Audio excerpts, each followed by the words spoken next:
All right, y'all. Welcome back to Two Dudes, One God Pod, and it's really exciting. We've got an amazing guest today, Mr. Paul Roberts. Mr. Paul Roberts. Yes, I'm really excited about you being here, Paul. As I told you earlier, like over the years, I've gotten to see you speak on certain topics, and every time, like you just knock it right out of the park. It's such an encouragement to see you and Melanie being together in this world for so long, and to pour out into other people. Y'all have never been anybody that poured directly into me, but I've been in y'all's atmosphere and kind of rubbed shoulders with some of the same people with cowboy churches and everything like that. And y'all have just been such a blessing to my life, and y'all don't even know it. I didn't know it. That's okay. That is okay. I mean, it's like that. Sometimes you pour into somebody, and that person will bless somebody else, and it's because of you. And Paul, I know that you've got a heart for men, and really have, in my experience, been a great example of a Jesus follower. And you and Melanie have done some wonderful stuff. You did my wife and I's premarital counseling, which was really stressful for me. Which we never finished. Yeah, but you married us anyway. I did. I broke all my rules. Yeah, you married us anyway, and I think that I was scared to even go, and I think my wife was more scared. To the counseling or the wedding? The marriage counseling mostly, I think. Yeah. I mean, because she was not yet a believer. I think we're still a little bit up in the air on that, and but I guess I'm interested to hear, Paul, how did God call you to this kind of stuff? Because I don't think this is kind of a mystery to people in my generation, and certainly Pat and I, we did a lot of wrong things from the beginning. I lived my life in reverse, like had a kid, never got married to that woman, got married, got divorced, lived with my current wife, and then got married. I've done everything backwards. And I think... And I never threw one single rock at you, brother. That's right. Not one. Don't you ever forget that. Well, we've got a young man scheduled in November to come in and talk, and I think that he's pretty remarkable. Like, young guy in the Wrangler program with the AFCC Cowboy camp, and Pat and I were talking about it, and I know that you haven't heard the first two episodes of this podcast as of now while we're recording this, but if you go back and listen to them later, this episode's going to launch not tomorrow, but a week from tomorrow. And I think you're going to be our first guest, Paul, that, I could be wrong. You may just blow me away, but I think you pretty well did the big stuff in the right order. Mm-hmm. And I think that's important. I don't want to become a podcast for just degenerate, junky burnouts. You know what I mean? Yeah. I wish that I had done things a little different. I don't regret the way my life went, because everything that happened put me in a position now where I could be of maximum effectiveness to helping men that have been through what I've been through. And I think that you've bridged the divide. You've been able to actually help people that have gotten into bigger pickles than you've gotten in without having been through it. And that's a little bit amazing to me. Coming from a recovery background, it was really tough for me to listen to like pastors or counselors that like had never drank a beer or never smoked weed. But then when I think about it from a clinical perspective, people that have schizophrenia don't readily get help from psychiatrists that also have schizophrenia. That doesn't make any sense. And so you've just been a great example of somebody that shows grace and love, and you just have a passion for helping, and you're not only passionate about it, but you're good at it. You've got it down to a system, a science, I think. And so tell us a little bit about that. Where you're from, how long you've been married, how did your walk with God start? Well, I was raised in rural Wills Point, on a cotton farm. My dad was a cotton farmer, and at 5 years old, I was on my first cattle drive, and the horse ran away from me. His name was Foxy. Ooh. But anyway, that's, I plowed cotton, hoed cotton, picked cotton, hated cotton. High cotton. High cotton. Is that shirt cotton? That's shirt cotton. And my dad was the biggest cotton farmer in Van Zandt County for a while, one of them. And he was the first man in Van Zandt County to own a cotton stripper. A picker, some people would call it. And so it was kind of interesting growing up there because I had to work my butt off every day. Can I say butt? I think we'll let that slide. So that was the atmosphere, 7 miles out in the country. Didn't go to town very often, especially during the summer, and worked. And, I stayed pretty much in the right crowd. Went to church. I'm sure my mother had me in church whenever I was a week old, What did the people in the wrong crowd do back in 1950-something, 53 or 7? I didn't know anybody that was in the wrong crowd until probably the middle 60s. Got it.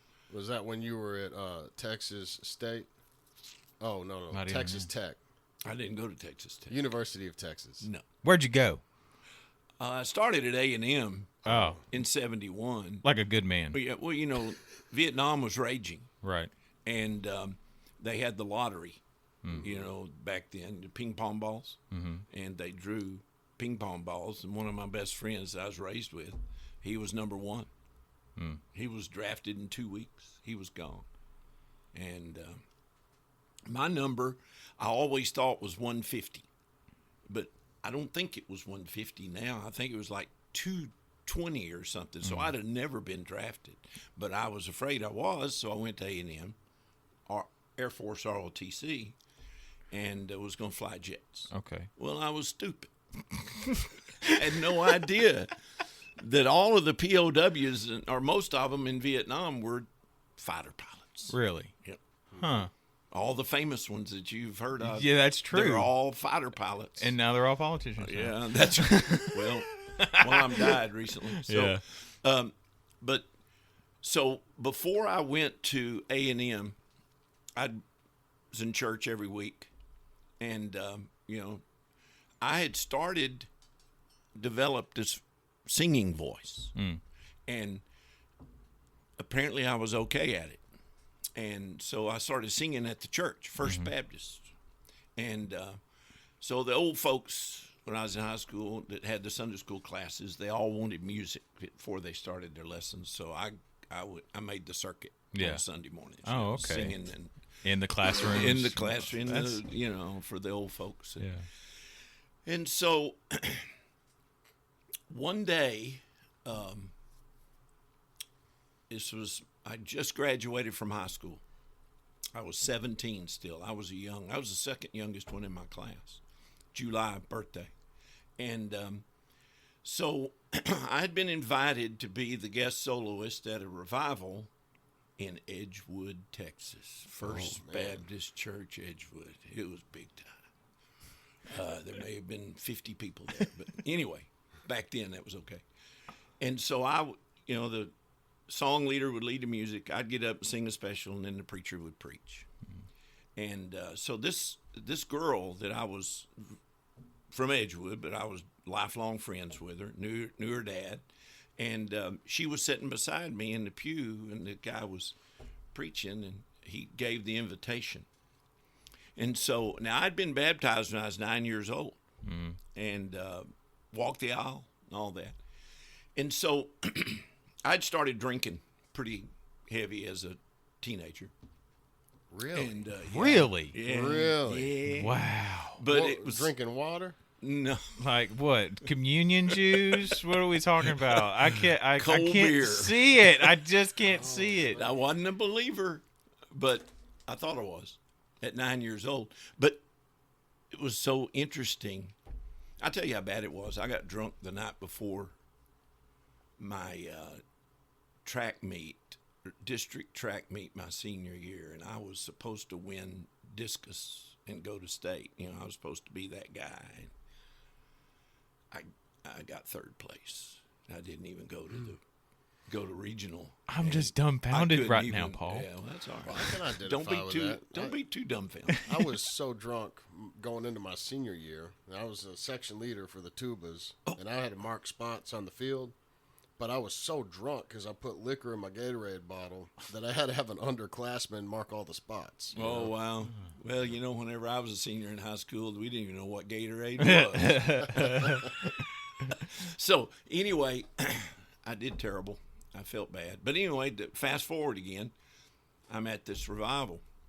And this girl sat beside me. She said, would you go down with me? I really feel like I want to get saved. So I was sitting on the outside because I'd sung the song, you know. So I got out, and we're headed down the aisle. And in that moment, God showed up. That was Melanie? No. No, this was a girl named Janine. Okay. And anyway, and she got to praying with the pastor and all that stuff with the preacher. And I took her down, and I went out the left door over here. Oh. And God hit me with a sledgehammer when I was walking down that aisle and said, son, it's about time you started serving me. And I went out to my car. And I accepted Christ. Oof. Wow. I thought I knew him, but I didn't. Yeah. Blew me away. So my best friend, Paul, one of my best friends, Paul Trent, had left because, see, I was working in the farm, right? So it was hay cutting time. So I couldn't go to the youth camp. So he went, and the same night I got saved, he got saved in New Mexico. Wow. And at the camp. So when he came back, he looked at me and said, hey, you're not going to believe what happened to me. I said, you're not going to believe what happened to me. So that whole summer, there was 4 of us, and we really studied a lot of scripture. Yeah. Really read for the first time in my life. I devoured the Bible. And so then I went to A&M. And I was a believer, and I wanted to be a fighter pilot worse than anything on the planet. But the one thing that I really wanted to be was an astronaut. That's right, because that was a big deal at that time. Yeah. So I'm in my uniform, ROTC, A&M, big time at A&M, because people that graduated went under contract. They were second lieutenants, and they went straight into training to go to Vietnam. Yeah. And so anyway, that first month I was in, they called it air science, and it was taught by a major in the Air Force. And here we're all, you know, cadets, and we're in there.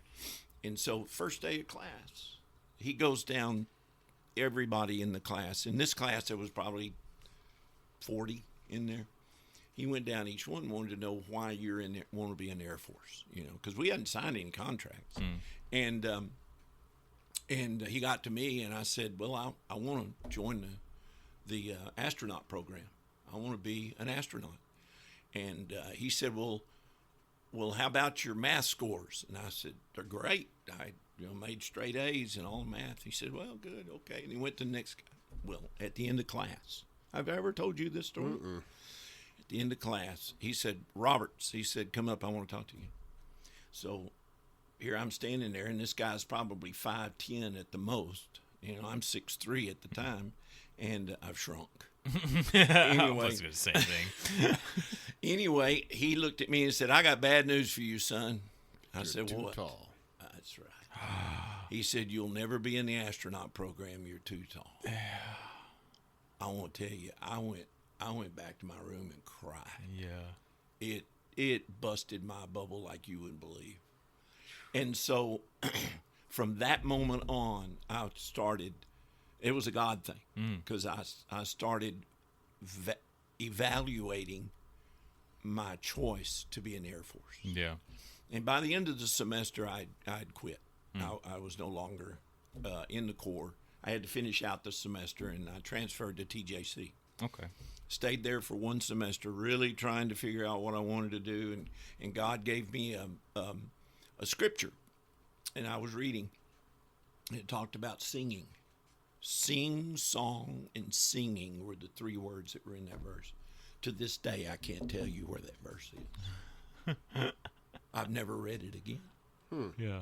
And so, anyway, so that led me to TJC, to the music. So I became a music major. And I transferred to East Texas Baptist College in the fall of 72. And, fall of 72. And so I was there going to school. I was a music major with a Bible, or, they called it religion minor, and at East Texas Baptist. And there's a student center there, and there's all these ping pong tables down there. Well, I was down there one day, and it was pretty much like in September, and there was a ping pong tournament going on. It was doubles, mixed doubles. Okay. I didn't know nobody. I was there. Paul was there. My buddy Paul went with me, the one I got saved the same week with. We were roommates, and I was a sophomore. And so there was this gorgeous girl sitting over here at this table full of gorgeous girls, and I walked up to one of them and I said, "I need a ping pong partner," and she said, "Okay." So we entered the tournament and we won. Yeah. So we walked outside, and I asked her on a date. Didn't ask her name. I was just scared to death. I turned around, walked back to my room, and I went, "Oh my God, I don't even know her name." So I didn't even know who to ask for, because back then, to ask to get them to come out. Yeah, to ask them to come out, And so I went, and there was this girl walked by that I had seen Melanie with, and I told her, I said, "Hey," I said, "what's that girl's name?" She said, "It's Melanie." I said, "Oh, okay, thank you." Melanie. Boy, I'm out on my brain. When she said the word Melanie, I turned to go to my room. Cut it out. The Lord slammed me in the head a second time. Yeah. And he said, "She's going to be your wife." And I went, "I don't even know her, Lord." And he said, "Just trust me." Yeah. And I said, "Lord, I trust you." And so we went there for a year. We left. At that time, East Texas Baptist College was a pitiful place to be. You had all this, in the 70s, you had all these different sectors of the Baptist church, and they were liberal, and we had classes to where they would tell us that the Bible, you can't believe all of it. And my New Testament class, the guy that we didn't even study the New Testament. We studied the Apocrypha, which is the books between, Wow. that the Catholics came up with. What year is this? 72? 72. Wow. And so I left. We left. We got married September, and we went to Dallas to Christ for the Nations Institute. And that's where I really began to get deep into the Scripture and life, And so I started teaching the Bible. And we were going to a church in Grand Saline, and we helped start the church. Melanie and I did. It was a church plant, and it was growing in leaps and bounds. And I'd come home on the weekend, and and the preacher wanted me to do the preaching because I was going to Bible school, and he was every bit better than me. But anyway, so that kind of got me started, and then we a few years later, after we started the church there in Grand Saline, they needed somebody to do the youth program there, and it was growing in leaps and bounds. And we had 15, 20 kids every Sunday coming to church there, and young teenagers. So I just felt like the Lord spoke to me, and Melanie too, and we were to become the youth pastors. And so when we took it over, it was pretty much not a youth program. Right. It was it was just like a Sunday school class. And so I knew how to run a youth program. And Yeah, you so, could sing. Yeah. And so Melanie played the piano too, by Yeah. the way. I don't think I've ever heard you sing. Really? Oh, maybe. You know why? Because I can't anymore. Oh. Oh, I can sometimes. okay. That's a long story. Won't go into that one. Okay.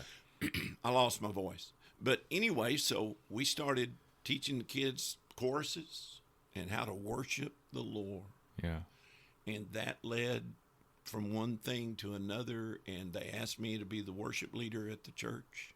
And we were there for years and years. And we had the greatest youth group. It grew to 40 and 50 kids. And we went places and did things and saw so many kids saved and everything. And I felt the Lord calling me to another church. So you have kids during this time? Like y'all had kids? What were Yeah. Was this your primary job? Oh, no. Oh, I okay. never got paid. Okay. We were music youth pastors for 20 years, and I never got a check. Wow. I was a carpenter, Okay. That's and fitting. then Were you like a framer or like Yeah. you built cabinets Okay. or what? all of it. Okay. Every bit of it. Back then, if you were on a framing crew, Uh-huh. you started a house by building the forms, Got it. and you finished it whenever the cabinets were done. We did it all, Got you it. know.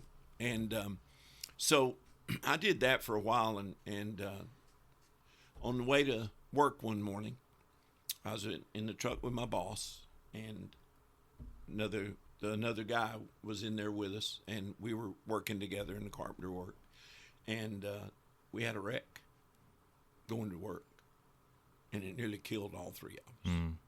And I woke up in the middle of the highway, Highway 64, right out here, and at 314 where it crosses, No way. Wow.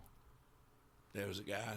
My boss pulled out in front of a guy going 70 miles an hour, and he broadsided us. And fortunately, it didn't kill anybody. But man, I had a towel wrapped around my head, and I was laying in the middle of the street, the highway.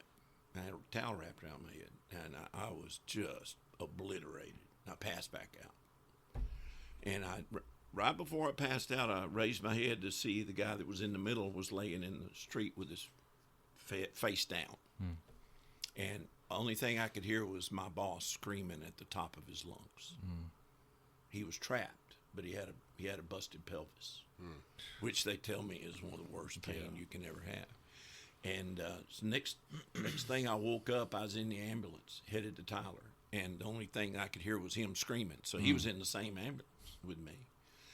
And the next thing I know is I'm waking up to a woman saying, "You're breaking my arm. You're breaking my arm." And I had a hold of the nurse because they were sewing up my head. Oh man. Goodness. And she was going down, buddy. And I had her, and I was twisting her arm, and I didn't even know it, you know. Yeah. I thought I had a hold of the bar on the Right. bed probably, but I told her I was sorry. And the next thing I woke up, I'm in the hallway because the hospital down here, ETMC, was too full. And my wife was standing over me, Melanie was. And so that changed our lives forever, that wreck, because he couldn't work for at least 6 months. And I wasn't a finished carpenter. You know, Right. I could do the work as long as he showed me what to do. And so I had to go get another job.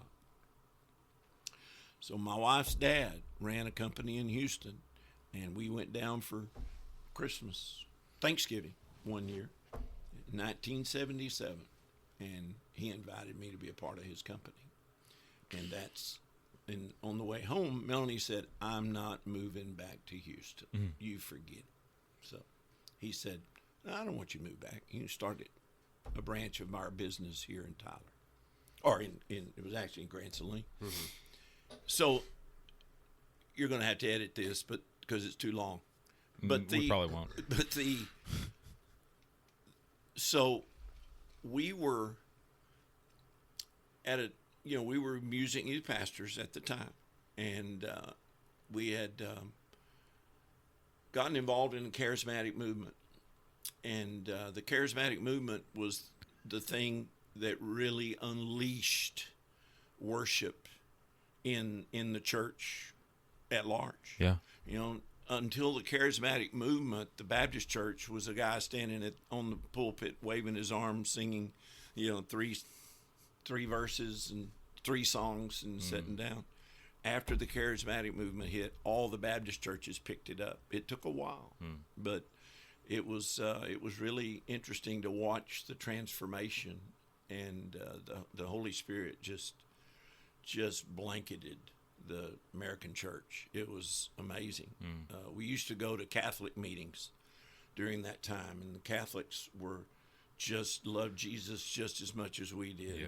Great worship services, and I remember getting in a van, and a bunch of us driving to Bishop Lynch High School in Dallas, which was a total Catholic school, and man, there's preachers standing up there preaching Jesus just like you and I would.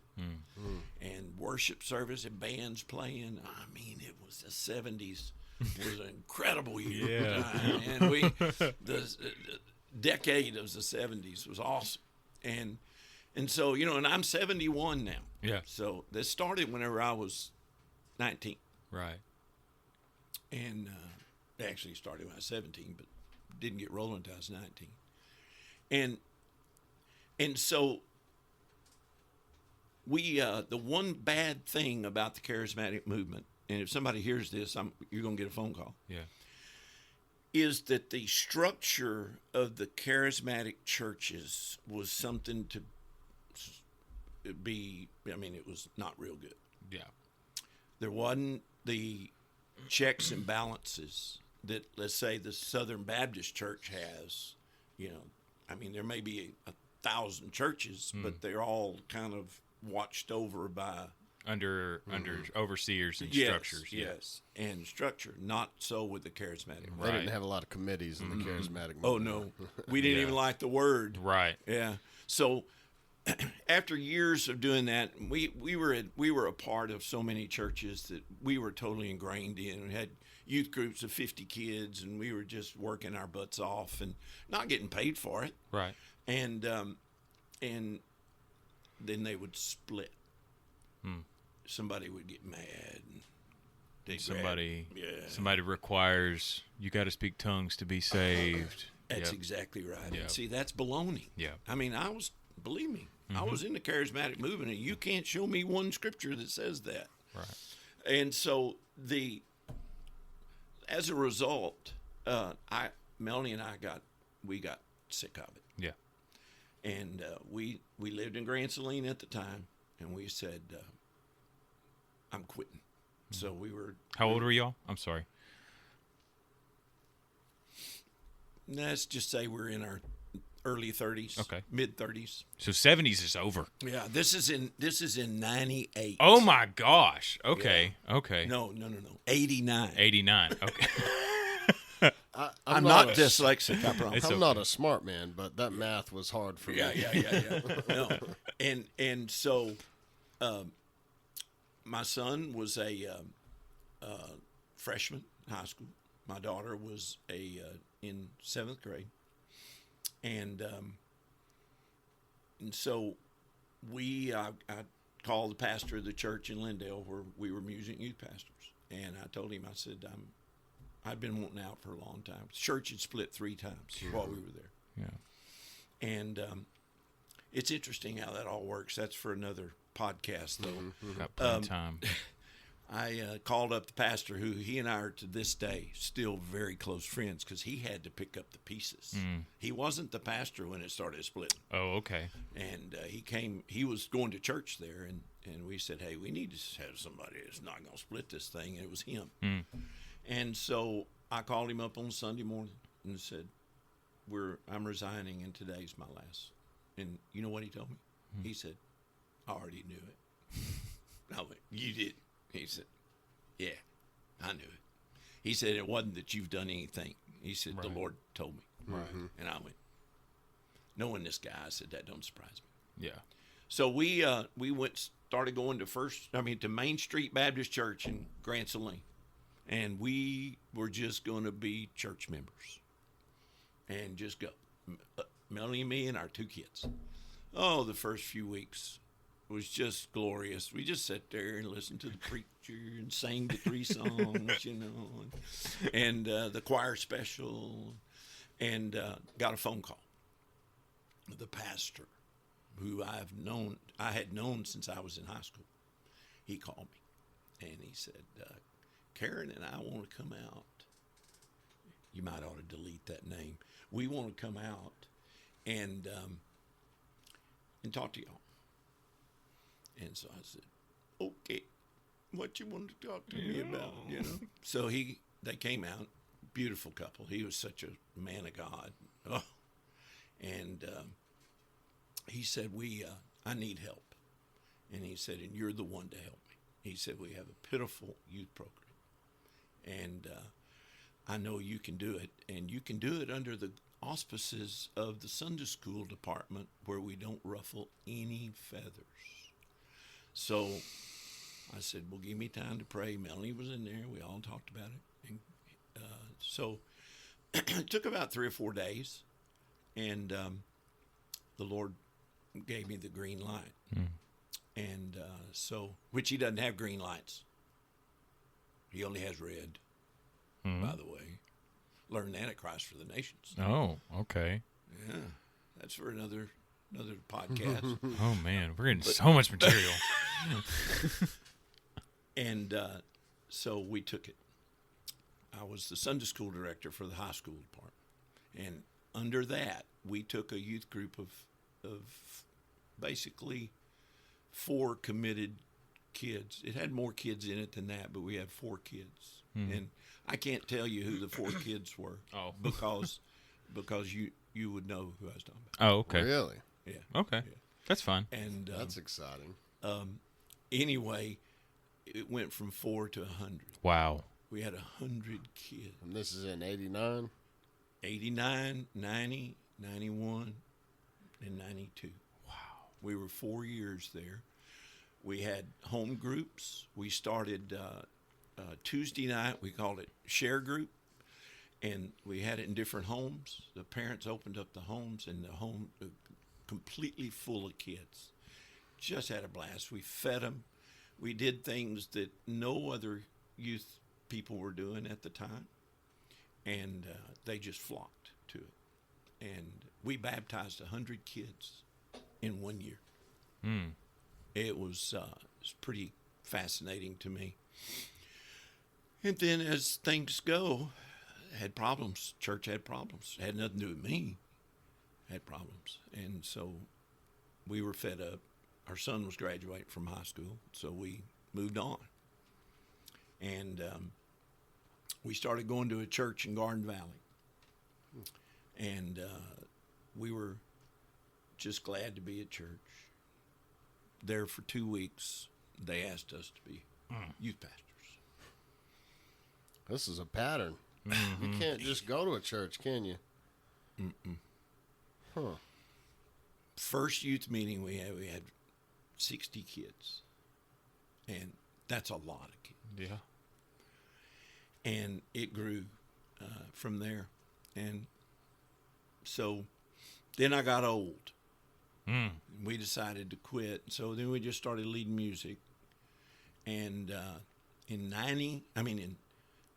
01, this brings me to where I am today. In 01, Brian Childress introduced me to a training that we went to. And he said, he went to Atlanta, Georgia to go to it.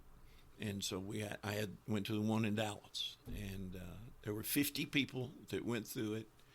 And I'm not going to tell you the name of it, but it totally changed my life. I mean, drastically changed my outlook on not only what Christianity was all about, but what God wanted us to be on this earth. And I thought I was doing good, And I learned a lot. And the next couple of years was fascinating. And out of that came men's boot camp. Got it. Gotcha. Yeah, I think one of the things that's so special about you, Paul, is you really disciple people. You're not trying to save them per se, but you're actually showing them, leading them in how to walk with God. And I think you're one of the first, a handful of people that I've met that when I showed up and just started kind of telling you how crazy my life was, you weren't. And it was crazy. Yeah, you weren't like, stop, we're not doing that here. You were just like, tell me a little bit more. I was like, okay, I will. I mean. Well, the eyes in the room were about that big around whenever you started talking, including mine. Oh yeah, guys, they were like, we're not sure if you're saved because you don't feel guilty. And I was like, pretty sure I'm saved. I was a Baptist, Mm-hmm. So is that when you and Melanie started doing coaching, or was that more of like a love and respect thing happen later? Happened a little later, yeah. We got thrown into so many different type of situations that required knowledge of how to do it. And that's why whenever you said marriage counseling a while ago, I was wanting to interrupt you, but you know good and well I don't like that word. We are not counselors. We are coaches, life coaches. I have a plaque that says I'm a life coach. So got the credentials. Well, I heard that Dave Ramsey's just handing out that financial coach badge to anybody that wants to buy into that franchise. I didn't buy into a franchise. Not the same. I paid for the coaching. It was a year-long program that we went to in California. Wow. And we didn't stay out there except on weekends. We'd go and we'd have an intense weekend of training, and then we'd come back home on Sunday night or Monday morning, but they sent us home with a whole bunch of material. Yeah. Got it. We had to just eat it, and then we'd go back and we'd go over it and go through it. But it was from that I began to learn what it means to be a coach, and I started learning about marriage because. So had your marriage just been like sweet the whole time, or? Well, that's what I was fixing to tell you. Oh, okay. You want to hear it? Yeah, absolutely. Trey. I don't know if I want to tell it. Yeah, come on with it. After 20 years of marriage, Melanie was 39, I was 40. We did the typical 20-year hit the wall in marriage. And let's just say, without any detail, that I thought my marriage was over. And this is part of the marriage stuff. This is because you wouldn't go country western dancing? Yeah. Part of it. Sinful. Yeah, it is. It's bad, sinful. And when we started taking lessons, Melanie and I did. I'm telling you, man, I set that little woman down and I said, all right, I had a pad and a piece of paper. I said, give me the top 10 things that you can't stand about me. No, I'm not going to do that. I said, no, you need to do that. I need to know what's wrong with me. Wow. She started doing it. She gave me 10.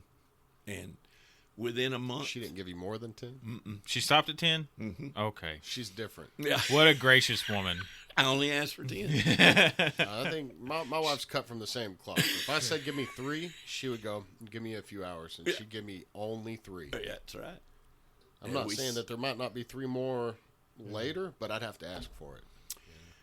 She was tired of what she called the religious activity. She was, and she'll admit to you, she was sitting there, she'd say the devil got a hold of her. The devil planted lies. And come to find out, some of the lies were planted within the first year we were married. And they took them 20 years to swell. But I'll tell you, the first 10 years of our marriage were like unbelievable. We were just so great. And then I knew something was going on. I knew because she was kind of pulling away from me. How long did you know something was wrong? Years.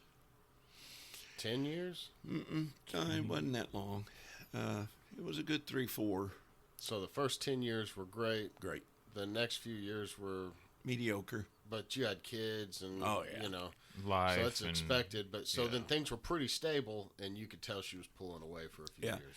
Now, you got to understand, this is one of the great mysteries of marriage is, okay, so we'd been married for 20 years, had 2 kids. What do you think was happening in our marriage, in our life? Kids were leaving. Empty nest syndrome. And it hit us hard. And so I took that list of 10 things, and I changed every one of them within a month that I did. It was crazy stuff, like the way I fold my towel. Really? I've got the same problem. And she shows me how to fold it, and I'll fold like 2 of them right, and then the third one will be wrong. But you know what? My wife is amazing. She says, thank you for folding the towels. And then I'll open the door, and they'll be a little different. And I'm like, hey, what? And she's like, oh, I fixed the one that was folded wrong. And she doesn't chase me down and go, you didn't fold this right. You know, my ex-wife, she would be like, you don't ever help out. Yeah. And you don't ever do the dishes. So I'd go do the dishes, and then she'd go, well, you didn't put them back right. You didn't load them in the dishwasher right. And so I don't know. I'm telling you, I think that I pretty much lucked out. Oh, you did. Oh, yeah. And believe me, I'm sitting right here to tell you that I missed a lot of things in those first 20 years. I was building a business. We were music youth pastors, building youth groups, and maybe I did. You know, I don't say maybe. I did do things wrong. Wow, Trey here with Two Dudes, One God Pod. I hope you've been enjoyed the first few episodes, and what a blessing Paul Roberts has been during this episode. Now, guys, I've got good news. We ran super long with Paul on Halloween, and we've got another episode coming up, so y'all hang in here with us. This next episode, if you like this one, the next one is amazing. Get into a lot of good stuff. So really appreciate y'all coming in. I hope it's blessing y'all, and thank you so much, Paul Roberts. Two Dudes, One God Pod. See you Friday.